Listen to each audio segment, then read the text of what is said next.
একেবারে টাটকা, টাটকা বিলের এখানে হচ্ছে কই মাছ। একদম টাটকা ছিল, ফ্রেশ। আর এখানে ছিল কাতলা মাছ। এই কই মাছগুলো আসলে একবারে বিলের, যেটাকে এটা হচ্ছে আড়িয়াল বিলের কই মাছ।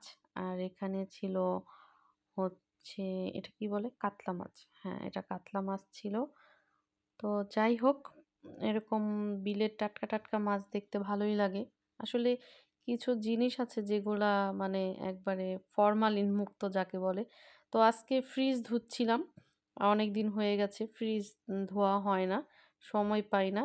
আর এদিকে ফ্রিজটা বন্ধ রেখেছিলাম। বন্ধ রেখে তারপরে অ্যা ধোবো, তাই বরফ ছাড়ছিল।